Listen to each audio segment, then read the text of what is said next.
CPYQ मध्यकालीन भारत का इतिहास। गुलाम वंश का प्रथम शासक कौन था? आंसर हो जाएगा कुतुबुद्दीन ऐबक। भारत में गुलाम वंश का प्रथम शासक कुतुबुद्दीन ऐबक 1206 से 1210 तक था। वह ऐबक नामक तुर्क जनजाति का था। बचपन में उसे निसापुर के काजी फखरुद्दीन अब्दुल अजीज कुकी ने एक दास के रूप में खरीदा था। काजी ने उसकी उचित ढंग से देखभाल की और सभी शिक्षाओं में पूर्ण कराया। ऐबक बचपन से ही अति सुरीले स्वर में कुरान पढ़ता था, जिस कारण वह कुरान का पाठ करने वाला के नाम से प्रसिद्ध हो गया। बाद में वह निसापुर से गजनी लाया गया, जहां उसे गौरी ने खरीद लिया। अपनी प्रतिभा, लगन और ईमानदारी के बल पर शीघ्र ही ऐबक ने गौरी का विश्वास प्राप्त कर लिया। गौरी ने उसे आखुर के पद पर प्रोन्नत कर दिया और यहीं से उसके जीवन का एक नया अध्याय आरंभ हुआ। वह दिल्ली का पहला तुर्क शासक था। यद्यपि वह लाहौर से ही शासन करता था, उसी को भारत में तुर्की राज्य का संस्थापक भी माना जाता है। गौरी की मृत्यु के बाद लाहौर के नागरिकों द्वारा आमंत्रित करने पर वहां पहुंचकर शासन सत्ता अपने हाथ में लिया। यद्यपि उसने अपना राज्याभिषेक गौरी की मृत्यु के 3 माह पश्चात जून 1206 में कराया था। ऐबक ने कभी सुल्तान की उपाधि धारण नहीं की। उसने केवल मालिक और सिपह सालार की पदवी से ही अपने को संतुष्ट रखा। गौरी के उत्तराधिकारी गयासुद्दीन द्वारा मुक्ति पत्र प्राप्त करने के बाद नियमपूर्वक 1208 ईस्वी में ऐबक को दास्तां से मुक्ति मिली। कुतुबुद्दीन ऐबक की राजधानी थी। इसका आंसर हो जाएगा लाहौर। 2.5 दिन का झोपड़ा क्या है? आंसर हो जाएगा मस्जिद है। अपनी उदारता के कारण कुतुबुद्दीन ऐबक इतना अधिक दान करता था कि उसे लाख बख्श लाखों का दान देने वाले के नाम से पुकारा गया। फरिश्ता ने लिखा है कि यदि व्यक्ति किसी की दानशीलता की प्रशंसा करते थे तो उसे अपने युग का ऐबक पुकारते थे। उसकी एक उपाधि कुरान खा भी थी। ऐबक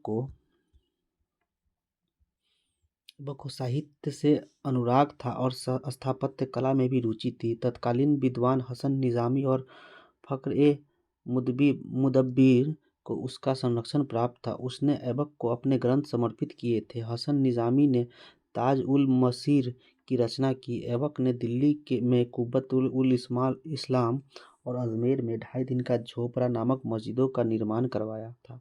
उसने दिल्ली में स्थित कुतुब मीनार का निर्माण कार्य प्रारंभ किया, जिसे इल्तुतमिश ने पूरा करवाया। कुतुब मीनार किसके द्वारा पूरा किया गया था? इसका आंसर हो जाएगा इल्तुतमिश के द्वारा। भारत में मोहम्मद गौरी ने किसको प्रथम अख्ता प्रदान किया था? आंसर हो जाएगा कुतुबुद्दीन ऐबक को। गौरी की विजयों के बाद शीघ्र ही उत्तर भारत में अख्ता प्रथा स्थापित हो गई। गौर के मोहम्मद शाह मोहम्मद गौरी ने कुतुबुद्दीन ऐबक को 1191 में हांसी अख्ता या इक्ता प्रांत प्रदान किया। 1192 में तराइन के द्वितीय युद्ध में उसने महत्वपूर्ण भूमिका निभाई। उसके कार्य से प्रसन्न होकर गौरी ने उसे क्रमशः कोहराम और समाना का प्रशासक नियुक्त किया। वस्तुतः 1192 से 1206 ईस्वी तक उसने गौरी के प्रतिनिधि के रूप में उत्तर भारत में विजित भागों का प्रशासन संभाला। उस अवधि में ऐबक ने उत्तरी भारत में तुर्की शक्ति का विस्तार भी किया। बिहार का प्रथम मुस्लिम विजेता कौन था? आंसर हो जाएगा सी बख्तियार खिलजी। मोहम्मद गौरी के एक साधारण दास इख्तियारुद्दीन मोहम्मद बिन बख्तियार खिलजी ने 1193 से 1202 के मध्य बिहार की विजय की तथा नालंदा एवं विक्रमशिला बिहार को तहस नहस कर राजधानी उदंतपुरी पर कब्जा कर लिया। उसने 1202 से 1203 ईस्वी के आसपास बंगाल पर आक्रमण किया। उस समय वहां का शासक लक्ष्मण सेन था। वह बिना युद्ध किए ही भाग निकला। तुर्की सेना ने राजधानी नदिया में प्रवेश कर बुरी तरह लूटपाट की। राजा की अनुपस्थिति में नगर ने आत्मसमर्पण कर दिया। लक्ष्मण सेन ने भागकर दक्षिण बंगाल में शरण ली और वहीं कुछ समय तक शासन करता रहा। प्रसिद्ध पर्शियन इतिहासकार मिन्हाजुद्दीन सिराज ने अपनी पुस्तक तबाकत ई नासरी में बिहार में उसके हमलों के बारे में विस्तार से वर्णन किया है। बिहार पर बख्तियार खिलजी के हमले का पहला विवरण प्राप्त हुआ है। आंसर हो जाएगा तबाकत ई नासरी से। नालंदा बिहार का विध्वंस किया था? इसका आंसर हो जाएगा बख्तियार खिलजी ने किया था। इल्तुतमिश ने बिहार में अपना प्रथम सूबेदार नियुक्त किसे किया था? आंसर हो जाएगा मलिक जानी को। 1225 ईस्वी में इल्तुतमिश ने बिहार शरीफ एवं राढ़ पर अधिकार कर राजमहल की पहाड़ियों में तेलियागढ़ के समीप हिसामुद्दीन एवाज को पराजित किया। एवाज ने इल्तुतमिश की अधीनता स्वीकार कर ली। इल्तुतमिश ने एवाज के स्थान पर मालिक जानी को बिहार का सूबेदार नियुक्त किया। वह प्रथम मुस्लिम शासक कौन था जिसने शासन के सिद्धांत थ्योरी ऑफ किंगशिप को राजाओं के ईश्वरीय अधिकार सिद्धांत थ्योरी ऑफ डिवाइन राइट के समान प्रतिपादित किया था? आंसर हो जाएगा सी, बलबन ने। बलबन प्रथम मुस्लिम शासक था जिसने शासन के सिद्धांत को राजाओं के ईश्वरीय अधिकार सिद्धांत के समान प्रतिपादित किया था।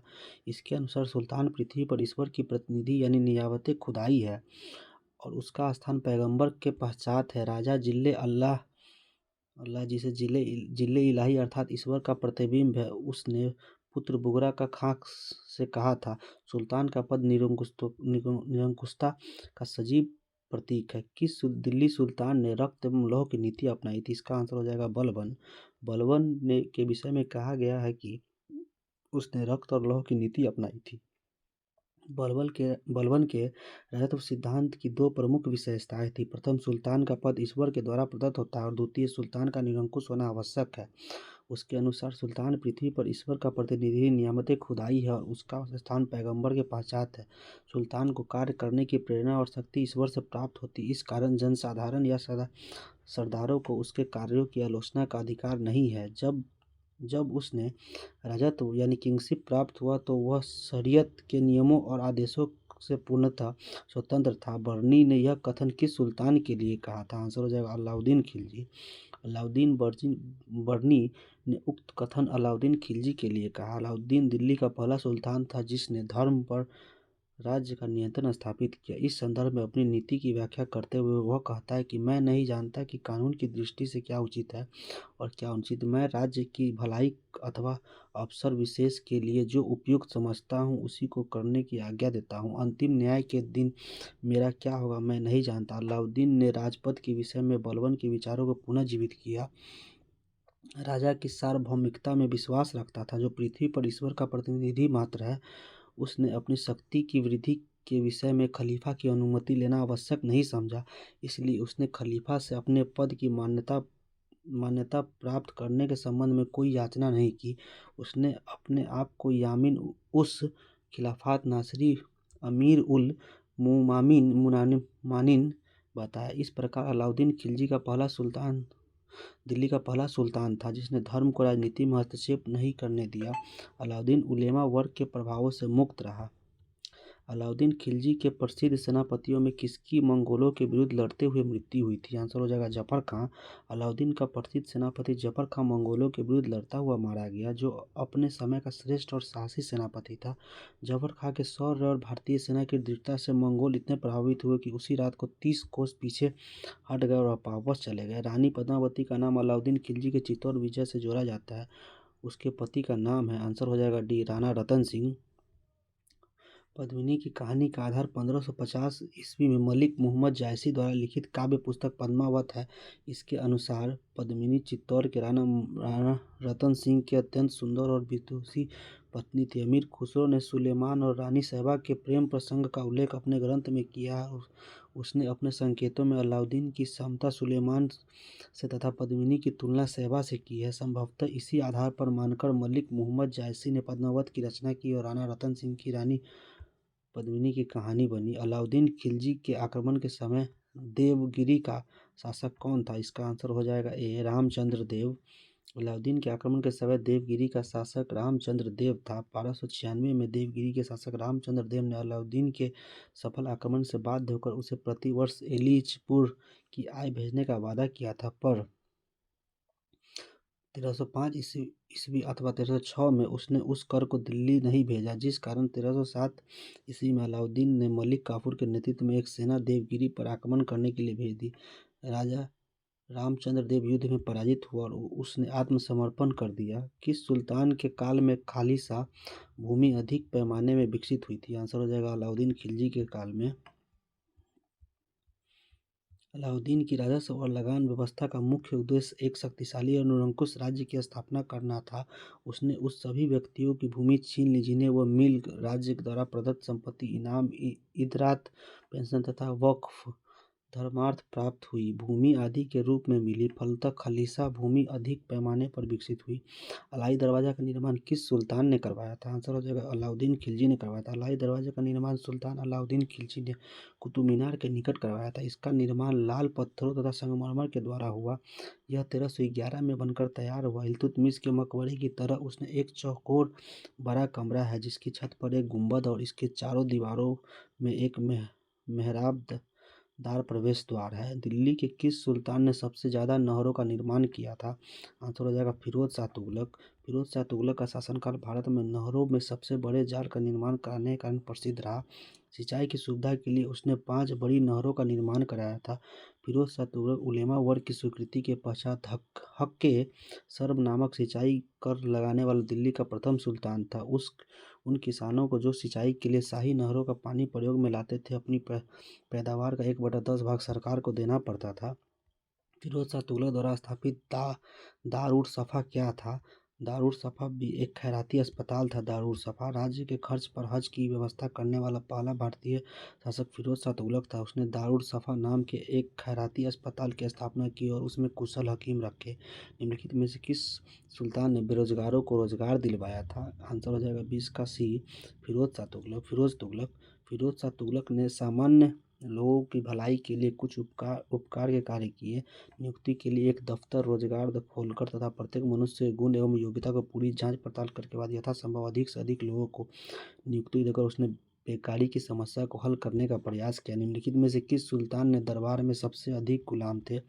आंसर हो जाएगा फिरोज शाह तुगलक। फिरोज को दासों का बहुत शौक था। उसके दासों की संख्या संभवतः 1,80,000 तक पहुंच गई थी। उसकी देखभाल के लिए एक पृथक विभाग दीवाने बंदगान का गठन किया गया था। उन उन दासों की शिक्षा का पूर्ण ध्यान रखा जाता था। प्रत्येक दास को 10 से 100 टके के बीच वेतन मिलता था। कभी कभी जागीरें भी मिलती थी। फिरोज का यह शौक राज्य के लिए हानिकारक सिद्ध हुआ। निम्नलिखित में से किस सुल्तान ने फलों की गुणवत्ता सुधारने के लिए उपाय किए? आंसर हो जाएगा फिरोज शाह तुगलक। फिरोज शाह तुगलक ने बागवानी की अपनी अभिरुचि के कारण दिल्ली के निकट 1200 नए बाग लगवाए तथा अलाउद्दीन के 30 पुराने बागों को फिर से लगवाया। फारसी यात्री अब्दुल रज्जाक भारत में किस राजा के शासनकाल में आया था? आंसर हो जाएगा देवराय द्वितीय। फारसी राजदूत अब्दुल रज्जाक संगम वंश के सबसे प्रतापी शासक देवराय द्वितीय कार्यकाल 1422 से 46 के शासनकाल में विजयनगर आया था। उसने अपने यात्रा वृत्तांत मतला उस सदाइन का मजम उल बहरीन में देवराय द्वितीय के शासनकाल का वर्णन किया है। तैमूर के आक्रमण के बाद भारत में किस वंश का राज्य स्थापित हुआ? 24 का आंसर हो जाएगा बी हो जाएगा सैयद वंश। तैमूर के आक्रमण 1398 में तुगलक शासक को कमजोर कर दिया। 1412 ईस्वी में नासूरुद्दीन की मृत्यु के साथ ही तुगलक वंश का अंत हो गया। 1413 ईस्वी में सरदारों ने दौलत खां को दिल्ली का सुल्तान चुना, परंतु उसे दौलत खां के सूबेदार खिज़र खां ने पराजित कर दिया। वह तैमूर द्वारा नियुक्त लाहौर का सूबेदार था। तैमूर के आक्रमण के बाद 1414 ईस्वी में उसने दिल्ली पर अधिकार कर एक नए वंश सैयद वंश की नींव डाली। निम्नलिखित में से किस सुल्तान ने एक नगर बसाया जहां अब आगरा है? आंसर हो जाएगा डी सिकंदर लोदी। 17 जुलाई 1489 को निज़ाम खां सुल्तान सिकंदर शाह के नाम से सिंहासन पर बैठा। वह लोदी वंश का महानतम शासक था। 1504 में सिकंदर लोदी ने राजस्थान के शासकों पर नियंत्रण के उद्देश्य से यमुना नदी के किनारे आगरा नामक नवीन नगर बसाया और इसे अपनी राजधानी बनाया। उसने कृषि और व्यापार की उन्नति के लिए प्रयत्न किए। नाप का पैमाना गजे सिकंदरी उसी के समय आरंभ किया गया। उसने निर्धनों के लिए मुफ्त भोजन की व्यवस्था की। उसके समय में योग्य व्यक्तियों की एक सूची बनाकर प्रत्येक 6 माह पश्चात उसके सामने प्रस्तुत की जाती थी। वह शिक्षित और विद्वान था। उसके स्वयं के आदेश एक आयुर्वेदिक ग्रंथ की फारसी में अनुवाद किया गया जिसका नाम फरहंगे सिकंदरी रखा गया। उसके समय में गायन विद्या एक श्रेष्ठ ग्रंथ लजते सिकंदर शाही की रचना हुई। सिकंदर लोदी शहनाई सुनने का बहुत शौकीन था। वह गुलरुखी उपनाम से कविताएं लिखता था। विजयनगर साम्राज्य के संस्थापक कौन थे? आंसर हो जाएगा हरिहर एवं बुक्का। विजयनगर साम्राज्य की स्थापना मुहम्मद बिन तुगलक के शासनकाल में 1336 में हरिहर एवं बुक्का नाम के 2 भाइयों द्वारा किया गया था। इस राज्य की राजधानी हम्पी थी जो तुंगभद्रा नदी के किनारे थी। विजयनगर के उस पहले शासक का पहचान करें जिसने बहमनियों से गोवा छीना था। आंसर हो जाएगा बी हरिहर द्वितीय ने छीना था। 1377 ईस्वी में बुक्का की मृत्यु के बाद उसका पुत्र हरिहर द्वितीय 1377 से 1407 ईस्वी तक सिंहासन पर बैठा। उसने महाराजाधिराज की उपाधि ग्रहण की। उसने कनारा, मैसूर, त्रिश्नापल्ली, कांची आदि प्रदेशों को जीता और श्रीलंका के राजा को राजस्व वसूल किया। बहमनी राज्य से भी उसका संघर्ष हुआ। 1370 ईस्वी में सुल्तान मुजाहिद ने उसके राज्य पर आक्रमण किया, किंतु सफल नहीं हुआ। हरिहर द्वितीय की सबसे बड़ी सफलता पश्चिम में बहमनी राज्य से बेलगांव व गोवा छीनना था। वह शिव विरूपाक्ष का उपासक था। विजयनगर के राजा कृष्णदेवराय ने गोलकुंडा का युद्ध किस राजा के साथ लड़ा था? आंसर हो जाएगा कुली कुतुब शाह। विजयनगर के राजा कृष्णदेवराय ने गोलकुंडा का युद्ध गोलकुंडा के सुल्तान कुली कुतुब शाह के साथ लड़ा था। गोलकुंडा में कुतुब शाही वंश की स्थापना कुली कुतुब शाह ने की थी। जब कृष्णदेवराय उड़ीसा के साथ युद्ध में व्यस्त था, तब कुतुब शाह ने विजयनगर की सीमा पर स्थित पांगल और गुंटूर के दुर्ग पर आक्रमण किया था। वारंगल, कोडविंदु आदि के किले जीत लिए। इसके पश्चात उसने विजयनगर पर आक्रमण करने का प्रयास किया। कृष्णदेवराय और कुतुब शाह के बीच संघर्ष हुआ। कुतुब शाही सेना पराजित हुई। विजयनगर साम्राज्य के वित्तीय व्यवस्था की मुख्य विशेषता क्या थी? आंसर हो जाएगा इसका भू राजस्व। विजयनगर राज्य की विभिन्न स्रोतों के आय प्राप्त होते हैं, यथा भू राजस्व, संपत्ति कर, व्यापारिक कर, व्यावसायिक कर, उद्योगों पर लगाए जाने वाले कर, सामाजिक और सामुदायिक कर तथा अपराधों के लिए आरोपित अर्थदंड। भूमि का भली-भांति सर्वेक्षण किया जाता था और उपज का 1/6 भाग भूमि के रूप में वसूल किया जाता था। शिष्ट भूमि कर नाम का राज्य की आय का प्रमुख स्रोत था, जो भूमि कर था। शिष्ट केंद्रीय राजस्व विभाग को 98 कहा जाता था। 58 विजयनगर साम्राज्य का अवशेष कहाँ मिलता है? आंसर हो जाएगा हम्पी में मिलता है। हम्पी के खंडहर वर्तमान कर्नाटक में अवस्थित विजयनगर साम्राज्य का प्राचीन राजधानी का प्रतिनिधित्व करते। विजयनगर काल में बना विरूपाक्ष मंदिर यहीं पर अवस्थित है। हम्पी यूनेस्को की विश्व विरासत स्थलों की सूची में सम्मिलित है। दीवाने अर्ज विभाग संबंधित है। आंसर हो जाएगा रक्षा विभाग से है। दीवाने आरिज था। अर्ज और आरिज अथवा आरिजे मुमालिक सल्तनत काल में सैन्य विभाग का प्रमुख अधिकारी होता था और आरिजे ए मुमालिक का विभाग ही दीवाने अर्ज कहलाता था। इस विभाग का स्थापना बलबन ने की थी। शिवाजी की राजधानी कहाँ थी? आंसर हो जाएगा रायगढ़। 1674 में शिवाजी ने अपना राज्याभिषेक कराया था तथा छत्रपति की उपाधि धारण की एवं रायगढ़ को अपनी राजधानी बनाया था। उस युग में महान विद्वान बनारस के पंडित विशेश्वर उर्फ गंगा भट्ट ने उन्हें क्षत्रिय घोषित करते हुए उनका राज्याभिषेक कराया था। बहमनी राज्य का संस्थापक कौन था? आंसर हो जाएगा अलाउद्दीन हसन। दक्कन के अमीरान ए सादाह के विद्रोह के परिणाम स्वरूप मोहम्मद बिन तुगलक के शासनकाल में अंतिम दिनों में बहमनी साम्राज्य की स्थापना हुई। जफर खां हसन गंगू नामक एक सरदार ने अलाउद्दीन हसन बहमन शाह की उपाधि धारण करके 1347 ईस्वी में सिंहासनारूढ़ हुआ और बहमनी साम्राज्य की नींव डाली। उसने गुलबर्गा को अपने नव संस्थापित साम्राज्य की राजधानी बनाया था। उसका नाम हसानाबाद रखा। अपने साम्राज्य के शासन के लिए उसने इसे चार तरफों अथवा प्रांतों में विभाजित किया। गुलबर्गा, दौलताबाद, बरार और बीदर प्रत्येक प्रांत एक शासक के अधीन था। गुलबर्गा का प्रांत सबसे महत्वपूर्ण था। इसमें बीजापुर भी सम्मिलित था। दक्षिण के हिंदू शासकों को उसने अपने अधीन किया था। अपने अनुयायियों को पद और जागीर प्रदान करने की नई प्रथा प्रारंभ की। उसने हिंदुओं से जजिया न लेने का आदेश दिया था। सरंजामी प्रथा किससे संबंधित थी? आंसर हो जाएगा मराठा भू राजस्व प्रथा थी। मराठा काल में सरंजामी प्रथा भू राजस्व प्रशासन से संबंधित थी। इस काल में मराठा जागीरदारों को सरंजामी भूमि उनके निर्वहन के लिए प्रदान की जाती थी। निम्नलिखित में से कौन भूमि उत्पादन पर लगने वाला कर को इंगित करता है? आंसर हो जाएगा 1, 3 और 4। खराज, उस्र और मुक्तई। खराज, उस्र और मुक्तई भूमि उत्पादन पर लगने वाले कर को इंगित करता है, जबकि खुम्स भूमि उत्पादन पर लगने वाला कर नहीं था, अपितु खुम्स लूट का धन था। खुम्स युद्ध में शत्रु राज्य की जनता से लूट में प्राप्त होता था। इस लूट का 4/5 भाग सैनिकों में बांट दिया जाता था और शेष 1/5 भाग राजकोष में जमा कर दिया। किंतु अलाउद्दीन खिलजी और मोहम्मद तुगलक ने 4/5 भाग राजकोष में दिया और 1/5 भाग सैनिकों में बांटा। सिकंदर लोदी ने गड़े हुए खजाने से कोई हिस्सा नहीं लिया था। किस किस सुल्तान ने ज़मीन में फसल की नपाई का आधा राजस्व के रूप में दावा किया? आंसर हो जाएगा अलाउद्दीन खिलजी। अलाउद्दीन खिलजी दिल्ली सल्तनत का पहला सुल्तान था जिसने भू राजस्व नीति में कुछ परिवर्तन किए थे। उसने उपज का 50% भू राजस्व के रूप में निश्चित किया था, जिसे अनाज के रूप में लेने के लिए जोर दिया गया।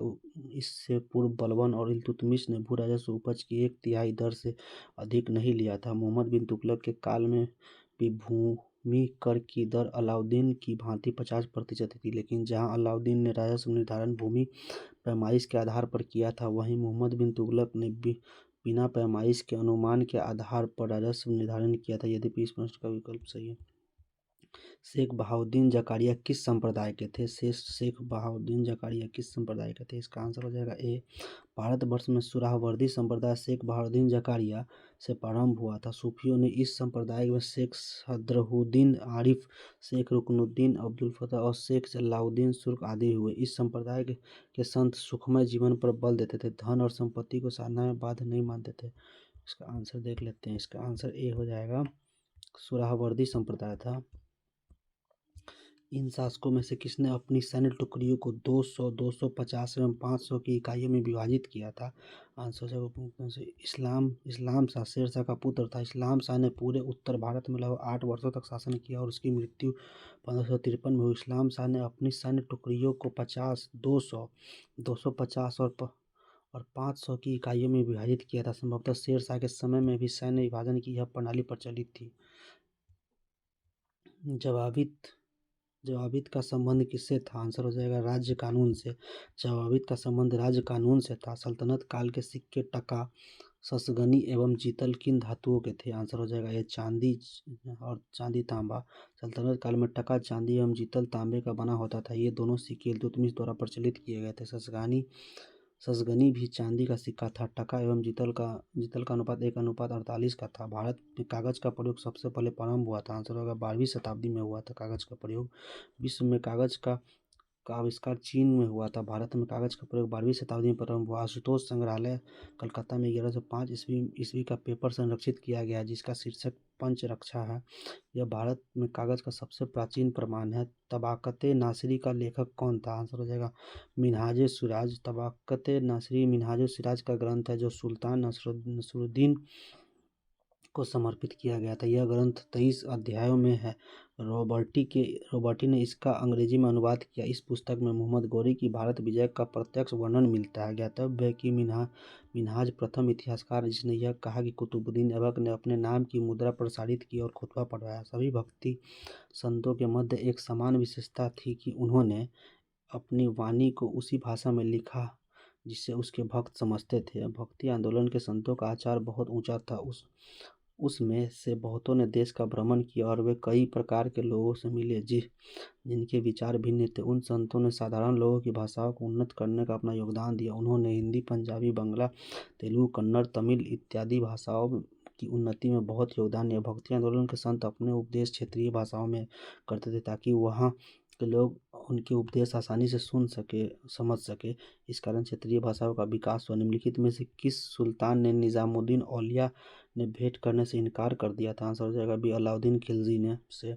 शेख निजामुद्दीन औलिया ने 7 सुल्तानों का राज्य देखा था जो कि एक के बाद एक सत्ताहीन होते रहे, किंतु वे कभी भी किसी भी दरबार में नहीं गए। सुल्तान जलाउद्दीन ने शेख से मिलने का बहुत प्रयास किया, यहाँ तक कि उसने शेख के प्रिय शिष्य अमीर खुसरो के माध्यम से भी प्रयत्न किया। जब शेख को ज्ञात हुआ कि सुल्तान आने वाला है तो वह अजोधन चले गए। इस प्रकार औलिया न तो सुल्तान से मिले और न ही इनकार किया। दूसरी तरफ जब अलाउद्दीन ने उनसे मिलने की आज्ञा मांगी तो शेख ने उत्तर दिया कि मेरे मकान के 2 दरवाजे, यदि सुल्तान एक के द्वारा आएंगे तो मैं दूसरे के द्वारा बाहर चला जाऊंगा। उन्होंने अलाउद्दीन से मिलने से इनकार कर दिया। वे महबूबे इलाही के नाम से प्रसिद्ध थे। 12 मासा की रचना किसने की थी? आंसर हो जाएगा सी मलिक मोहम्मद जायसी ने की थी। 12 मासा की रचना मलिक मोहम्मद जायसी ने की थी।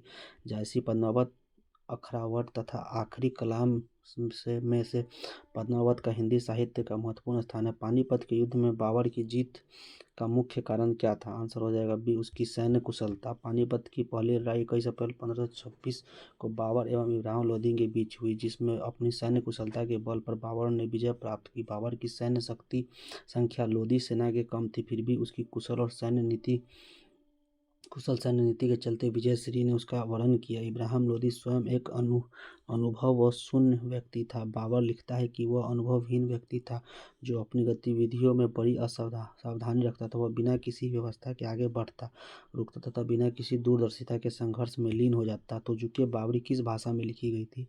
आंसर हो जाएगा तुर्की भाषा में। मुगल साम्राज्य की आधारशिला रखने वाले जहरुद्दीन मोहम्मद बाबर ने अपने जीवन संबंधी घटनाओं को एक ग्रंथ में स्वयं ही लिखा है। इसे तुजुक बावरी कहते हैं। यह किताब तुर्की भाषा में लिखी है, किंतु तुर्की मुगल दरबार की राजभाषा नहीं थी, अपितु यह सम्मान फारसी को प्राप्त था। हुमायूं ने चुनार दुर्ग पर प्रथम बार आक्रमण किया था। आंसर हो जाएगा 1532 में। हुमायूं ने चुनार दुर्ग पर प्रथम बार आक्रमण 1532 में किया था। इस किले को उसने 4 महीने तक घेर रखा था, जिसके बाद शेर खान ने हुमायूं की अधीनता स्वीकार कर ली। इसके अतिरिक्त 1531 में उसने कालिंजर पर आक्रमण किया और 1532 में रायसेना के महत्वपूर्ण किले को जीत लिया। निम्नलिखित में से किसने अपने बादशाह पति के लिए मकबरे का निर्माण करवाया था? आंसर हो जाएगा हाजी बेगम ने। हाजी बेगम अपने पति हुमायूं के मकबरे का निर्माण दिल्ली दिन पनाह में 1564 में करवाया था। इस मकबरे का नक्शा मिर्जा गियास ईरानी वास्तुकार ने तैयार किया था। श्वेत संगमरमर से बना यह भारत का प्रथम गुंबद वाला मकबरा है। इस मकबरे के परिध एक बाग की रचना हुई है। हुमायूंनामा की रचना किसने की है? आंसर हो जाएगा गुलबदन बेगम। बाबर की शाहजादी गुलबदन बेगम ने हुमायूंनामा की रचना की थी, जो फारसी भाषा में है। बादशाह अकबर ने अकबरनामा के प्रणयन के लिए सामग्री एकत्र करने के उद्देश्य से यह आदेश दिया कि बाबर तथा हुमायूं के राज्यकाल के विषय में जिसे कुछ भी स्मरण हो वह उसे लेखबद्ध करके उसकी सेवा प्रस्तुत करे। अतः अनेक लोगों ने इतिहास लिखना प्रारंभ किया। गुलबदन ने हुमायूंनामा की रचना भी इसी आदेशानुसार की। हुमायूं द्वारा लड़े गए 4 प्रमुख युद्धों की तिथि के अनुसार सही क्रम अंकित करें। युद्ध स्थलों के नाम नीचे अंकित है। डी यानी देवरा का युद्ध, फिर चौसा, फिर कन्नौज और सरहिंद का युद्ध हुआ था। हुमायूं द्वारा लड़े गए 4 प्रमुख युद्धों का क्रम इस प्रकार है: देवरा, चौसा, कन्नौज एवं सरहिंद। 1531 में उसने गोमती के तट पर स्थित दौराह यानी देवरा नाम का अफगान विद्रोही को पराजित किया था। 26 जून 1539 को चौसा के युद्ध में हुमायूं को शेरशाह ने पराजित किया। इसी युद्ध में निजाम नाम के भिश्ती ने हुमायूं की जान बचाई थी। हुमायूं के विरुद्ध चौसा की इस विजय से शेरशाह की शक्ति एवं प्रतिष्ठा दोनों में वृद्धि हुई। उसने शेरशाह की पदवी धारण की, अपने नाम का खुतबा पढ़वाया था, सिक्के पर भी अंकित करवाया था। 17 मई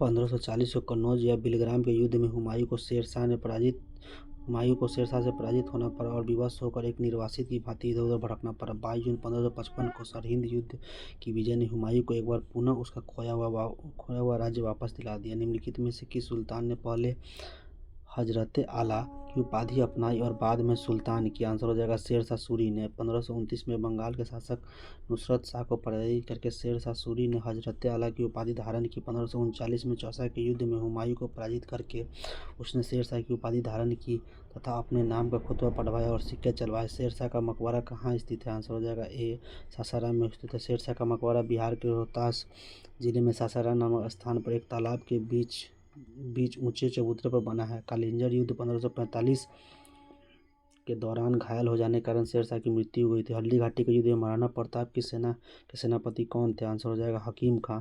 हल्दी घाटी का युद्ध 1576 में महाराणा प्रताप और मुगल सेनापति मान सिंह एवं आसफ खां के मध्य लड़ा गया। राजपूत योद्धाओं के अलावा राणा की सेना के अग्रभाग का नेतृत्व अफगानों की एक टुकड़ी के साथ हकीम खां सूर कर रहा था। राणा की सेना में भीलों की भी एक छोटी सी टुकड़ी शामिल थी। यह राणा के मुगलों के साथ आमने सामने की आखिरी मुठभेड़ थी। आगे उसने छापामार युद्ध का सहारा लिया। निम्नलिखित में से किस मुस्लिम शासक ने तीर्थयात्रा कर समाप्त कर दिया? आंसर हो जाएगा अकबर ने तीर्थयात्रा कर समाप्त कर दिया था। मुगल शासक व्यवस्था को स्थापित करने का श्रेय अकबर को ही है।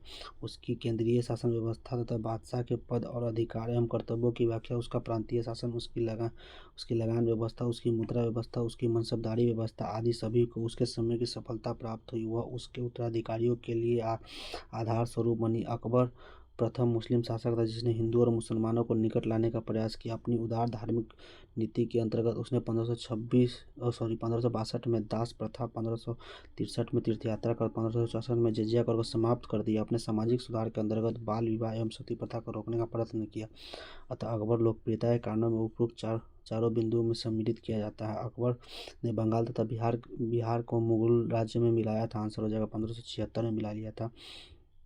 1572 में सुलेमान करागानी की मृत्यु के बाद उसका पुत्र दाऊद खां गद्दी पर बैठा। दाऊद खां ने अपने को स्वतंत्र घोषित कर पटना के मुगल किले पर आक्रमण किया। अकबर ने मुनीम खां को दाऊद पर आक्रमण करने तथा बिहार को जीतने का आदेश दिया। मुनीम खां ने दाऊद को एक युद्ध में पराजित किया तथा 1574 में बिहार पर मुगलों का आधिपत्य हो गया। पराजित होने के बाद दाऊद बंगाल भाग गया, किंतु 12 मार्च 1576 को टोडर में मुजफ्फर खां एवं हुसैन अली खां ने मिलकर दाऊद को पुनः पराजित किया। इस प्रकार 1576 ईस्वी में बंगाल तथा बिहार को पूर्ण रूप से मुगल साम्राज्य में मिला लिया गया। भारत में किसके शासनकाल में इंग्लिश ईस्ट इंडिया कंपनी का गठन हुआ था? आंसर हो जाएगा अकबर के काल में। दिसंबर 1599 में लंदन में कुछ व्यापारियों ने लॉर्ड मेयर की अध्यक्षता में एक सभा का आयोजन किया।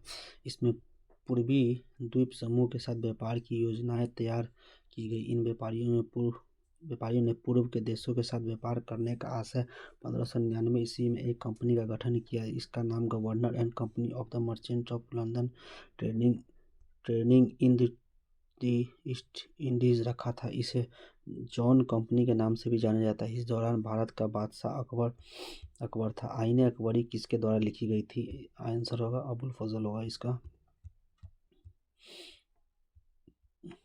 आईने अकबरी अकबर के नवरत्नों में से एक अबुल फजल द्वारा लिखी गई थी। यह अकबरनामा के 3 भागों से तीसरा भाग है।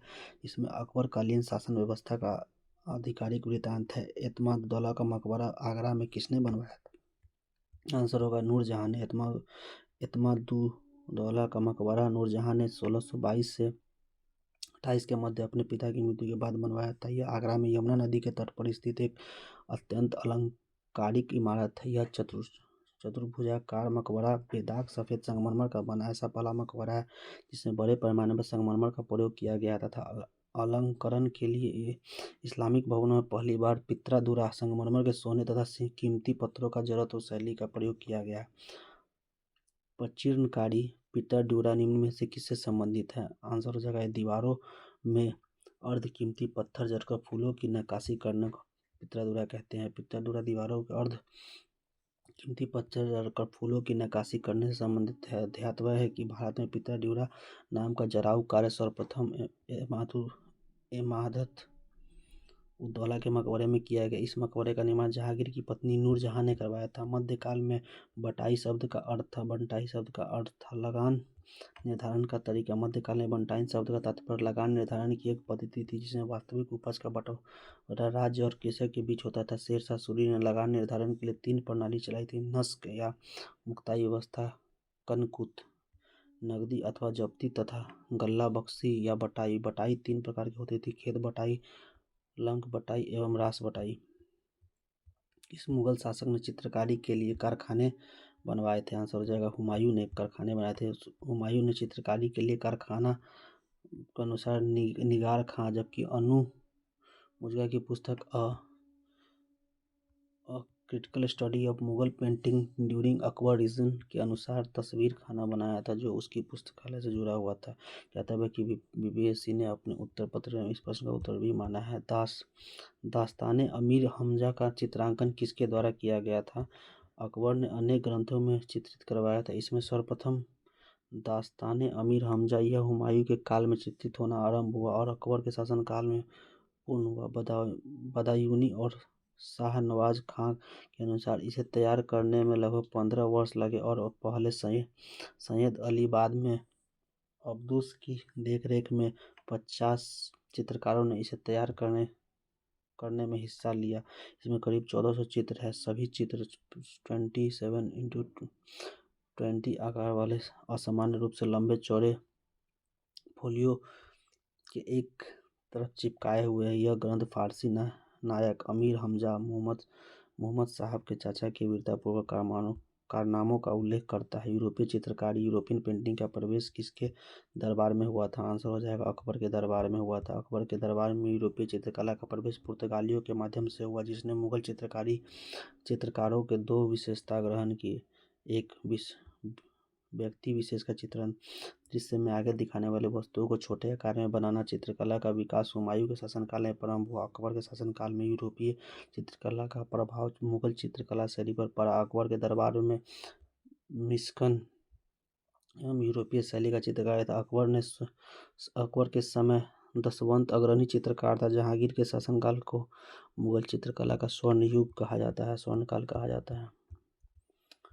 दसवंत और बसावन प्रसिद्ध चित्रकार मुगल सम्राट के दरबार में थे? अकबर के दरबार में। दसवंत और अकबर कालीन चित्रकार थे। दसवंत, जो एक कहार का बेटा था, के काम से अकबर इतना प्रभावित हुआ कि उसने उसे अपने समय का अग्रणी चित्रकार बनने में सहयोग दिया, किंतु बाद में यह महान चित्रकार मानसिक रूप से विक्षिप्त हो गया और 1584 में इसने आत्महत्या कर ली। अकबर कालीन चित्रकारों के नाम अबुल फजल ने अपनी पुस्तक आईने अकबरी में गिनाए हैं। दसवंत, बसावन, केशवलाल, मुकुंद मिस्किन, फारूक कलम, माधव जगन्नाथ, महेश खेमकरन, तारा सांबल और हरिवंश आदि। मुगल चित्रकला किसके नेतृत्व में अपने शीर्ष बिंदु पर थी? आंसर हो जाएगा जहांगीर के।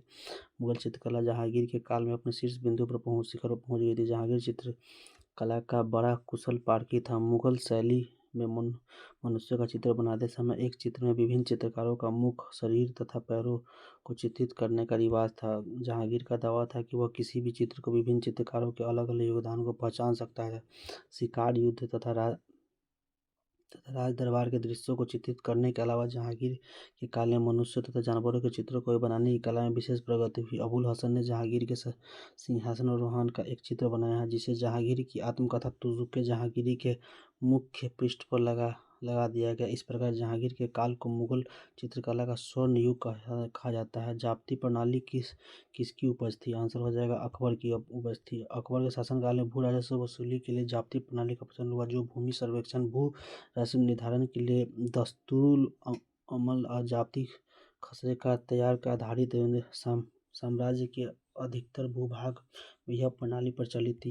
यह कथन किसका है कि अकबर के शासन में इलाहाबाद में 40 स्तंभ युक्त मंजिला के निर्माण में 5000 से 20,000 लोगों ने 40 साल तक काम किया था। आंसर हो जाएगा 68 का है। विलियम फिंच के अनुसार इलाहाबाद स्थित पैलेस ऑफ फोर्ट पिलर्स के निर्माण में 40 वर्ष लगे और इसके निर्माण हेतु 5000 से 20,000 लोगों में काम किया। कश्मीर का अकबर नाम से प्रसिद्ध सुल्तान था? आंसर हो जाएगा सुल्तान जैनुल अब्दीन।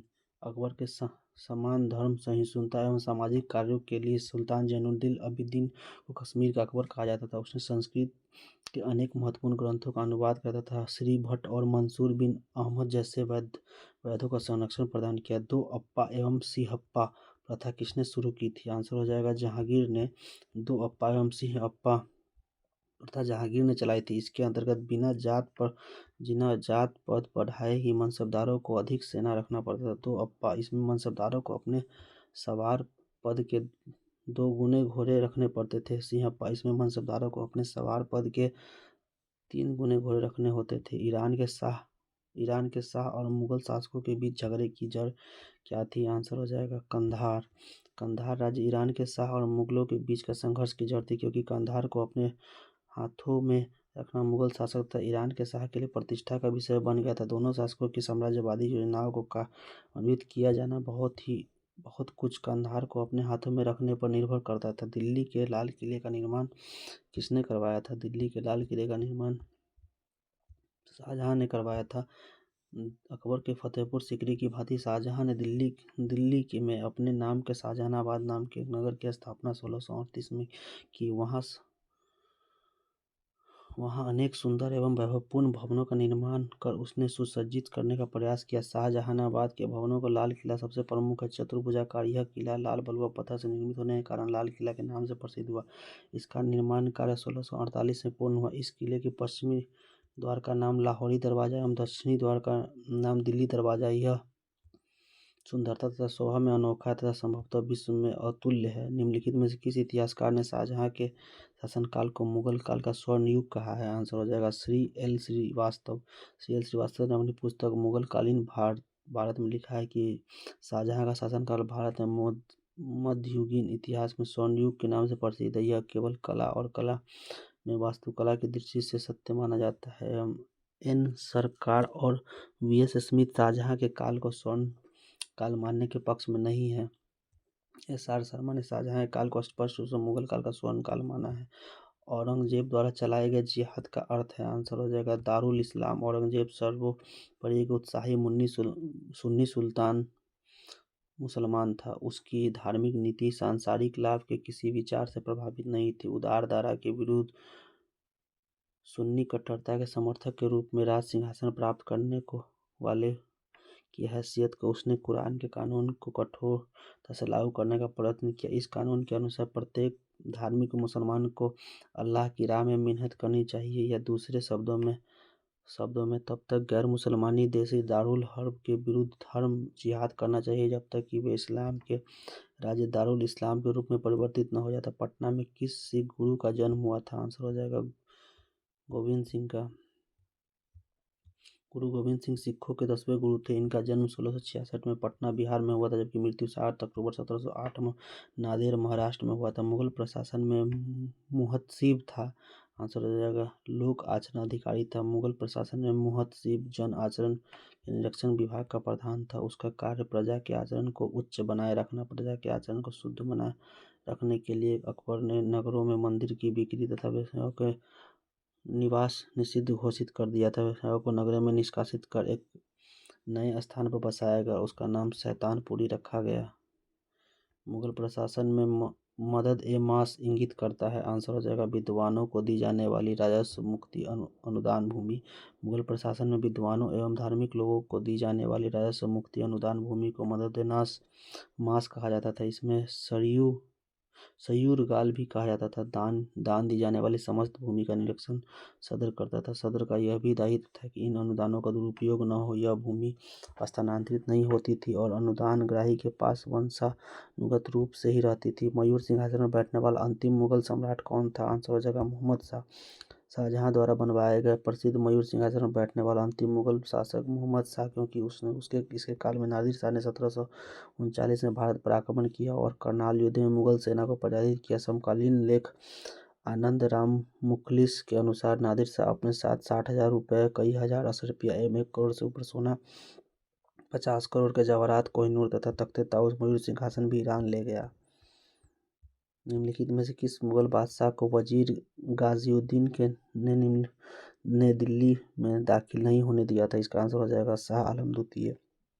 शाह आलम द्वितीय का कार्यकाल 1759 से 1806 तक था। उसका वास्तविक नाम अली गौहर था। अपने पिता आलमगीर द्वितीय की मृत्यु के समय वह बिहार में था। यद्यपि उसे मुगल बादशाह घोषित कर दिया गया था, किंतु मुगल दरबार में गुटबाजी के चलते वह बिहार में रहा और दिल्ली का सिंहासन 1760 ईस्वी में 1771 तक खाली पड़ा रहा। 1772 ईस्वी में मराठों की सहायता से वह दिल्ली पहुंचा। शाह आलम द्वितीय के समय में दिल्ली पर अंग्रेज का अधिकार 1803 ईस्वी तक हो गया।